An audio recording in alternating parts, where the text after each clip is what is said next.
Alright, ready? Yep. What's up, YouTube? Welcome to another installment of Dragon and Ninjas Rambling Reviews. Yeah. This time we're going to review DmC Devil May Cry, or as a lot of you people know it, the new Devil May Cry, or you know, Dante.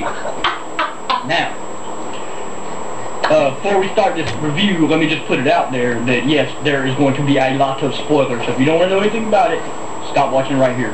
Come back later when you play the game and then keep going. If not, you're still with us. Alright. Oh, and I want to put this out for all the haters and stuff. Before I get into my message for you haters of this game, I want to let you know that I hated on Dante before I played the game.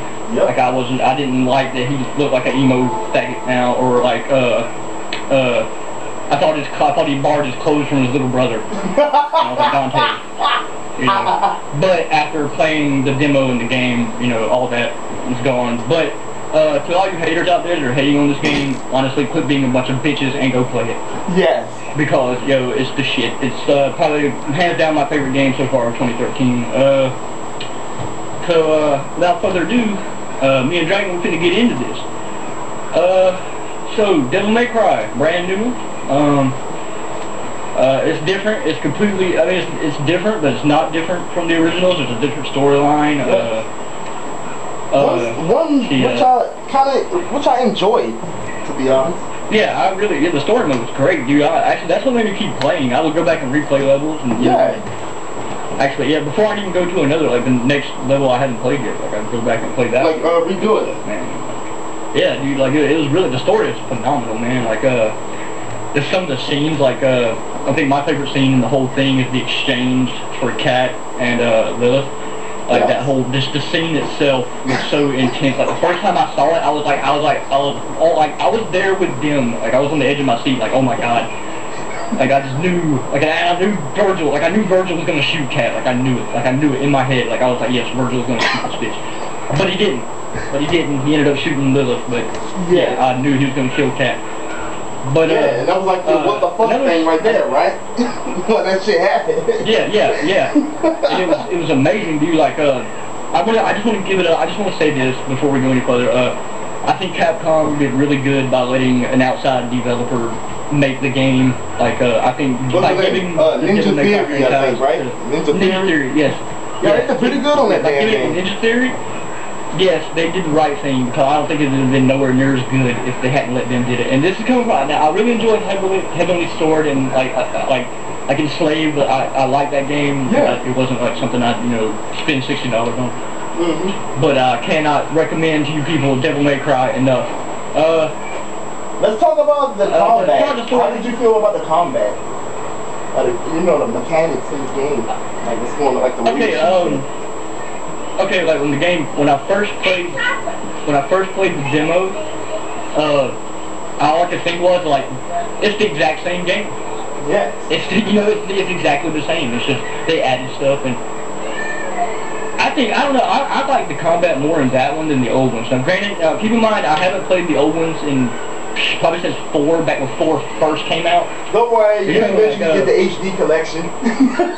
Yeah, eventually, yes. I'm working my way there right now, but I don't know, I enjoyed the combat, dude. Like Dante's a beast, man. Like just the whole gun. I love the way they changed the guns, or like Desert Eagles with like If anybody's ever seen Hikun and Sentai Akiba Ranger, the bottom of their guns look like the bottom of Dante's guns and mixed into Desert Eagle. It's really cool.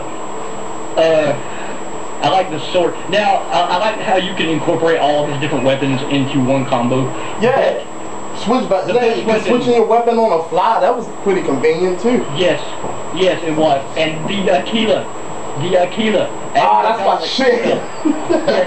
Yes. Forever, dude, I think I use that more than the sword, like, because after I went Killa, I hardly went back to Osiris. Yeah, I didn't ever use this, like, I went back to that, I got the Killa because it was too good. Change stuff up. Especially when you got that move that pull you in and then you hit them with a round trip. Yeah, and like the air battle too, man. I like how it focuses a lot more on like battling in the air, like how they would fight in the air now and stuff. I love that. I thought that was like one of my favorite things about that game. So you could go, yeah, and you could like pull yourself to them or pull them down to you, depending on you know, like you could use the demon or angel thing to pull them down and stuff. Overall, man, I was impressed actually with the combat. The combat actually, like, to you people out there, like, once you beat the story, and if you like the combat as much as I do, or Dragon does, then that will actually bring you back to play the secret rooms and what's the secret missions? The DLC. Yeah, what's the DLC? The Blood Room, the Savage... Bloody... Oh, we getting that too? I didn't know that. Bloody Palace? Yeah, the Bloody Palace. Yeah, Bloody Palace, yes. I didn't tell you that. Ninja, I didn't tell you those was on the other Devil May Crys too. You know, the ones you ain't playing yet. Yes. Still got those on there too. But you had to unlock... I think you had to unlock it on 4. I might be wrong, but you had to unlock it on 4. Yeah, you had to do that on 4. All the previous ones that had Bloody Palace, you had to do that, but they are bringing Bloody Palace as DLC to this Devil May Cry. So all you Devil May Cry fans out there, thumbs up, man. There you go. I'm very excited for the Virgil DLC. I am very because I want to touch on Virgil for a minute. Was that Virgil's downfall, right? Yeah, Virgil's downfall. So what happens after the end? I don't want to spoil the ending, but I might accidentally spoil a little bit of it in just when I'm fixing to get into Virgil in a minute. But it's what happens to Virgil after the game is over, and it's like an hour to a couple hours long. Is what I'm hearing from people that actually had it. Get it from GameStop, I think. So it could be a good follow-up. Good follow-up for if you put, I think it was a pre-order bonus from Amazon or GameStop or something. It was originally. I guess it was wherever you. Or something. I think it was GameStop. Best Buy. Yeah, I think it was GameStop. Because you get that free, I think. Right? Before we go on, I just want to talk about the wig scene at the very beginning. Oh! That was amazing. For any of you who don't know what we're referring to, there's a scene at the beginning where Dante crashes through a window or something, and a wig falls on his head, and it almost looks like Dante from not almost, it does. It's exactly Dante's wig from Devil May Cry 3. You got to admit, man. You got to admit, when he had that wig on, he looked just like the. If you look at the previous Devil May Cry Dante's, he would look just like that in the face and wig and all that. He did, and I was so like I was almost like no, dude. But then Dante was like never in a million years, and he threw it. Dude, after that happened, I thought he was going to go through the game with that shit on. I thought he was. Dude, I think I paused it. I think I paused it until wrote you and told you about it. Right when I saw it. Yeah, you did. I gotta tell Dragon about this, but yeah, dude, like that scene, there's a lot of fan service. There's a lot of fan service in that game. There's a lot of fan service, fan dissing, all types of shit mixed in one package. Yeah, dude, I can't, okay, people, I can't like, express this enough, man. Like, it's good. The game is good. Like, the game, even if it didn't have the Devil May Cry, like, whole thing attached to it, it's still a phenomenal game. I was blown away by it, honestly. Yes. The only thing that sucks to me is that I think it could have been a little, like, the story. That's because I want more of the story. Yeah. That's just my little personal nitpick. It doesn't really mean anything in the grand scheme of things. I just didn't want the story to end. Let's talk about what we were wanting to talk about for the longest time. The stages. And I think you know which one you're talking about. Hands down, the best stages I've seen in a long time in games, dude. Most creative stages. When you get to the club, and there is a club, you will fight demons in a club. Yeah, and that music bumping, I'm like, where the fuck am I? What is great. This? Yeah, it is great. My favorite stage, actually, would be the club. I like when you're running to fight the dude in the tower, like in the TV shit. Yeah. And you're upside down, and the that dude, what's his name? Bob Bardis. Bob Bardis. And you're running upside down the bridge, but really you're really upside down, but then the camera turns and you're really up, like right side up. Hell yeah. Like the whole run to that dude was phenomenal. I was like, oh my god. And the inside of the TV thing, right when you're going to fight, right when you run through it, and inside the TV world was really cool. Yes. Let's talk about our least favorite. What's your least favorite, man? I think I know. The Virility Factory is okay. And I'm just gonna tell y'all what my problem with the Virility Factory is. Besides that, it's an ugly level.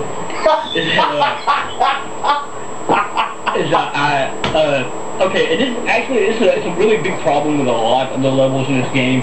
They give you this false sense of exploration in their levels. The game is really linear, but there's like 4 or 5 different paths you can take sometimes. Yeah, that kind of mixed me up. I'm the type of person, like when I play games like that, I'll go one way and then like I'll go this way and I'm like, oh man, maybe I missed something back the other way, so I like backtrack all the way. Especially when you especially when you don't want to miss shit. I think I got one of those little red dudes out of that whole fucking stage because thought I was gonna find more on the way as I run through, but I was so confused with that stage. Yes. And towards the end of the stage, there's a lot of like the platforming elements towards the end of it. Yeah. But then the platforming elements are like, you could go this way, or you could go up, or you could go diagonally to the left. Yeah, after they showed this stage, I looked up there, I said, holy shit, this is gonna be a mess. I said, this is a mess. I really thought Limbo was a cool concept, man. Yeah. Like how like the town was actually trying to kill Dante. It was like how I don't know if any of y'all like heard in the leading up to the game how the town would try to kill Dante. Yeah. It literally was trying to kill Dante. Especially when he in Limbo fighting that hunter dude, that boss, and then that's in the real world you see that big ass Ferris wheel spinning and shit. Yes. I was like, that's happening in the fucking real world. People trying to get the fuck out of the way. Okay, I just want to warn y'all, like at the beginning, there's this one scene where Dante's like, he's nude, but like, they show him mostly from the waist up. But he flies through the trailer, and his pizza crust goes across his junk. Yo, no! I know he eat that. I wasn't looking at it all the way. I was like, oh my god, tell me he didn't eat that. Dude, I was like, no, they didn't. No, they didn't. I was like, oh my god. And I was like, oh, it's pizza. I was like, oh, it's pizza. Okay. I almost stopped playing because I saw dick on my screen. I was like, I don't even care. I was like, I'm done. Like, I'm out. And then I saw the pepperoni and the cheese, and I was like, oh, okay, that's fine. Haters, do with that what you will. I don't care. Wait, what's it? No. Pizza crust. That was a fucking pizza, man.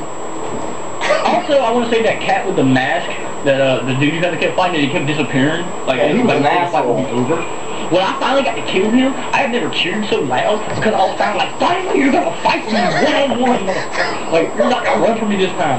Yeah, you know, cause during the fight, he bitch out and go into that little portal thing and try to sneak up on you. Okay, we're gonna jump into the plot because the plot is, when we be kind of dancing around the plot is really good, but it's really like simple to explain to people. That's why we haven't really gone into great detail about the plot. And then we're gonna go into Virgil because I want to do a whole section on Virgil because I think Virgil. I want to do a whole section on the way Virgil and Dante interact with each other because I think that was handled really well. And we're gonna see what I'm talking about when we get there. But, wait, let's not forget about the fact that the dude Mundus controls the world through debt, and he had the president practically by the balls. Yes. Let's put that aside for a minute. But the story is the Mundus killed their father, which was Sparta, Virgil and Dante's father Sparta, and their mother. What was her name? Eva? Eva was her name? Yeah, that's her name. Eva. Yeah. And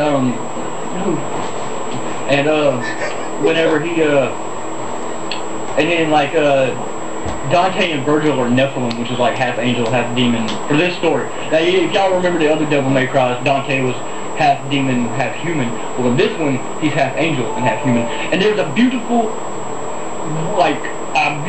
scene in like I think it's the 3rd level. Yeah. Where Dante and Virgil are having a conversation, and they're walking through this park, and just the graffiti matches everything they're talking about on the walls, and then they stop, and on the wall above where they're standing, there's like a demon and angel like melded together, and there's like blue on one side, red on one side. But Dante, when you play the game, you know Dante wears like his main color is red and Virgil's is blue. But Dante is standing on the angel side, but his personality matches his dad's side. And then Virgil is standing on the demon side, and his personality matches their mom's side, which she was an angel. And the game is really about duality. As far as like Virgil and Dante are concerned, they're basically 2 sides of the same coin. And you know, like I thought that was, this was my main, like I love that, like that whole scene. I just thought was like beautiful. But anyway. And then, you know, Virgil, they grow up, and Dante becomes like this rebellious teenager, rebellious whatever, and he hunts demons, and doesn't really give a crap about anything. Nothing. Nothing at all. Nothing. There's this group called the Order, and they are actually trying to stop the demons from taking full control of the earth or whatever. And Virgil actually, and this is what I, because Mike, alright, tell y'all a little something, here's a little tidbit about 7-Eleven Ninja. You people are fucking taking yourself. I'm a huge fan of that graphic novel, V for Vendetta, and I'm a huge fan of the movie. Like, the movie, I don't care, I hate The Matrix. I hate the Wachowskis. But V for Vendetta is an amazing movie. I love that movie. And I love V. Yeah, that reminds me when I put that in my comment. Remember V for Vacation? Remember that? Yes. Yes. That means I love that movie. Yes. That's my favorite. It's my favorite. You know, like that's my favorite movie of all time. Oh, yeah. And I'm not gonna. This is for another topic of discussion one day. Whenever, because I could go into all the differences about how the movie and the book is different and stuff, but I'm not gonna do that here. But all right. Like Virgil actually uses like how V has the mask and he would go on TV and like or that hacker group Anonymous. Yeah. A lot of you may know Anonymous. That he does. It's a lot like that. And he goes and they talk about the demons and they talk about like we know what you're doing and blah blah blah blah blah blah. But they don't know that Virgil is actually Dante's brother and that he's a Nephilim too. They just know about Dante. Well, that's what the whole game is. Is like Virgil's trying to get Dante to do the right thing or whatever. They kept well hidden throughout the game. Yes, they did. Yes, and you know what? And we're gonna get into this in a minute because I want to do a whole thing about Virgil and Dante as brothers because that was handled extremely well to me. And but yes, they did hide the fact from Mundus that Virgil was a Nephilim until the end. And I understand the end, and we'll get to that in a minute because I don't really want to get into it right here, but we'll get into that in a minute. But this whole story basically is just like they got stopped, you know, they got Mundus and all this other crap. You know, basically, basic video game stories, you know, like, oh, we gotta go save the world, and this guy don't want to do it, and this guy, he thinks that's his fate, or destiny, or whatever, and this guy don't want to do it because he don't give a shit. Well, okay, and then they got this other chick named Kat, and she's not our love interest per se. Nah. She's not really. I mean, I could potentially in like other games, she might evolve into like a love interest with Dante. Yeah, it's not possible for that. Yes, but for this game, she's basically like I don't know, like for lack of a better term, she's like our, you know, like as like the people watching the story, we see it through her eyes. Oh yeah, you know what I mean? yeah. Like we gotta see what she's like a human, but she's a medium too. Like, you know what I'm saying? Like she's seeing it how we would see it. So, okay, I just want to say that the scene where she gets captured and they shoot her in the arm and then they kick her ass in front of Dante, but he's stuck. Which was bullshit. I ain't like that one. I was like, that was fucked up. That pissed me off, and I had to pause the game and be like, and I had to like walk away for a minute, dude, because that really made me mad. I was like, oh my god, because you actually learn to like Kat as the game goes on, like, and then just like you'll learn these characters are actually likable. Like that's I really thought that's all I taught them to. Yep, they did a bang job of writing. When he did that? I know. Like, I had to pause it. Like when he got to the screen, like to go to the next mission after that happened, I literally had to stop playing and like get up and walk away because I was like, dude, that's fucked up. I was like, that is so fucked up, but I was like, damn, dude, like, really? And the thing is, look, there was nothing you can do about it. Yeah, you couldn't do nothing about it. He was stuck in limbo. Like, yeah, and all he could do was put his, like, ghost hand on her real hand, and he couldn't do nothing about it. Dude, he had to sit there and watch it, man. And I was like, Dante, really? I was like, God, dude, like, that must suck, like, having to watch this happen. But, you know, he goes on, tell him about the Mundus sticking his hands into Dante's chest. Yeah, I'm like, this motherfucker actually trying to rip this man's chest open. Are you serious? Yes, and they showed it. They showed it. I was like, look, the whole time he was doing that, I was like, get the fuck off of me. What you doing? I knew Virgil, I could tell, I could tell Virgil, like, from the time, probably like the time they not, like, after the demo level, like, they come, no. Yeah, probably after the demo level. You could kind of tell, man, like there was something there about Virgil and Kat. Yeah. because the way she would interact with her, like whenever Dante and her would talk to each other, and then they'd show like pan to him, and he's all like looking at her and then looking at him and looking back at her and stuff, man. That's why I thought he was gonna shoot her. That's why I thought he was gonna shoot her during that one scene. Like I was like, man, like this motherfucker's gonna blow her face off. But he didn't. Thank God. But turns out at the end of the game, they get the game, they beat the bad guy and everything, and then Virgil, like, all of a sudden he flipped. And I want to say, this is my favorite thing about the game, is they did not make Virgil flip until the very end, the very last boss fight. Yes. They actually let him and Dante be at 18. Dude, I was surprised. I was surprised because at the boss fight you had with the dude, I'm like, there's more? I'm like, there was another mission? Like, what the fuck? I didn't know that. Like, because I knew, and I thought when I was watching the end of it, like before Virgil flipped, I thought that was what the DLC was going to be about, because I already knew that the DLC was called Virgil's Downfall. Mm-hmm. So I knew that, I was like, okay, well maybe the DLC is when he... Well, he did that with style, though. He did that with style.